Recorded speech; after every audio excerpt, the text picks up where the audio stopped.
Hello to whoever is watching this. My name is David Quinn, and for my digital story, I decided to talk about the protest movement in America.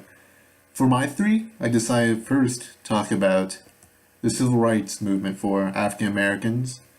Secondly, the anti-war movement against the Vietnam War. And lastly, the feminism movement. I'll be looking through who was involved, what happened, what were their goals, and the outcomes.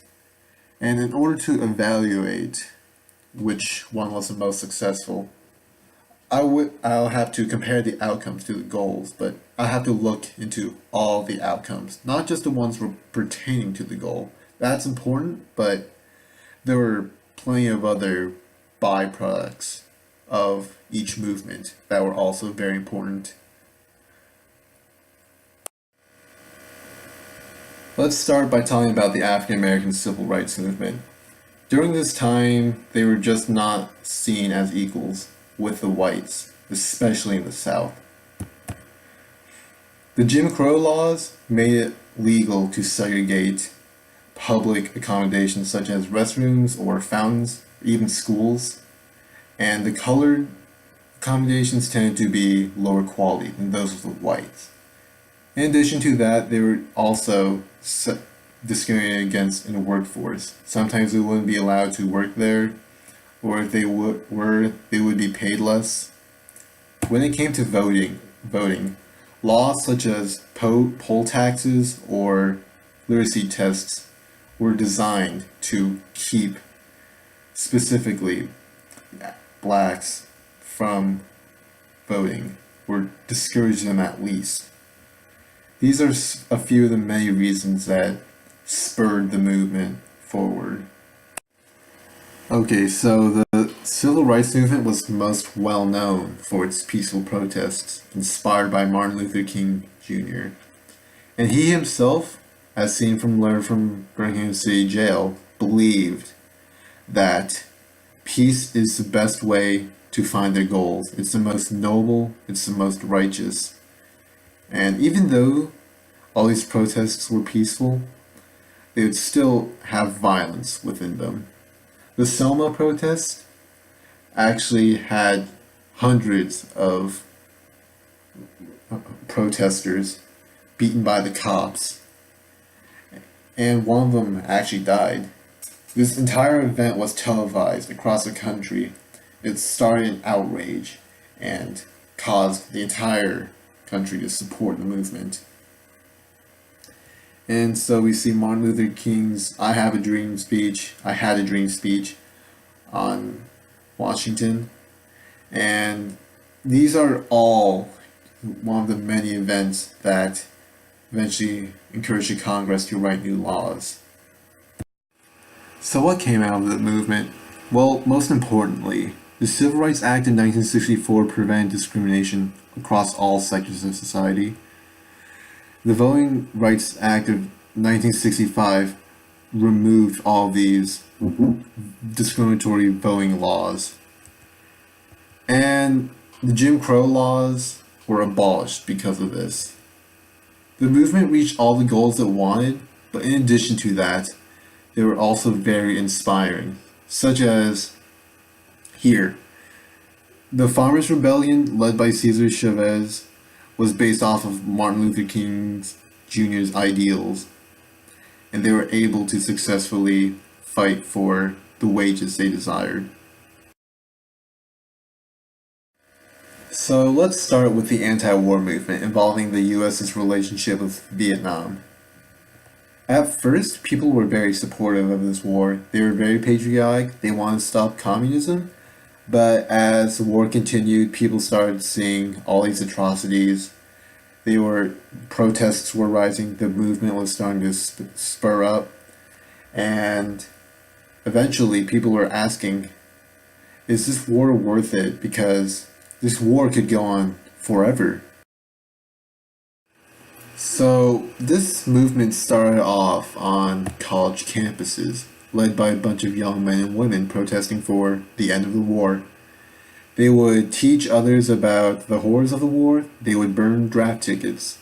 At first, not a lot of people supported them, but as the war went on, as people saw more of these atrocities, the public's support for the war fell. Artists and musicians such as Bob Dylan wrote pieces encouraging the public to stop supporting the government too. And some of these protests can get pretty violent, such as the one at Kent State University. Here, protesters were planning to set a building on fire, and so the cops had to intervene, and they ended up killing four of the students, that being one of them. And so what happened? Because there's so little support for the war anymore, the Vietnam War ended in a stalemate. The US just decided to drop out. But in addition to that, the Pentagon Papers were revealed, detailing all the confidential information regarding the war, which outraged the people. They felt like they couldn't trust the government as much anymore.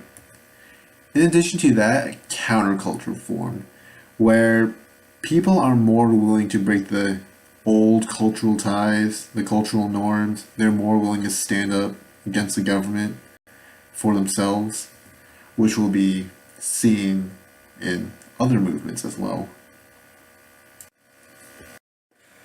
And last but not least, the feminism movement.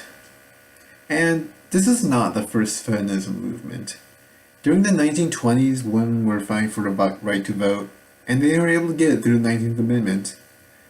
But they were still looked down upon by society. Though now, during World War II, they were able to prove themselves more capable of being housewives, that they could do anything a man can do. And now they wanted to be equal to a man. They wanted to show society that they were independent. They didn't just want to be a man's housewife. So what did they do during the feminism movement? One of them was lobbying, where they tried to get their congressmen to pass the laws they want, such as establishing shelters for women, which they were able to do. In addition to that, they were also trying to spread the word through media or protests and literature, where in this specific case Betty was talking about how she is tired of being just an object for her husband. She wants to be a person on her own. So what came from the feminism movement?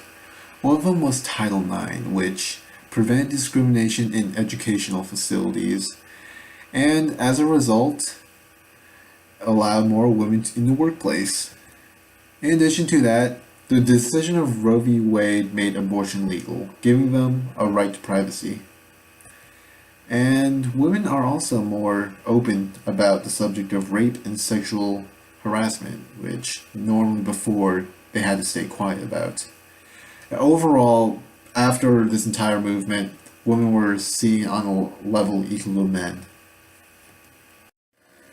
Even after all this, it's hard to say which movement was the most successful.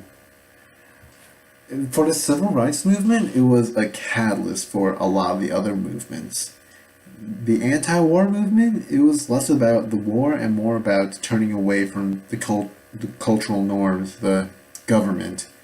And I feel like the feminism movement was able to get all of its goals done without having to resort to violent tendencies. But nonetheless, I feel like the civil rights movement is probably the most successful, if only because it's the inspiration for the other movements. Alright, thank you.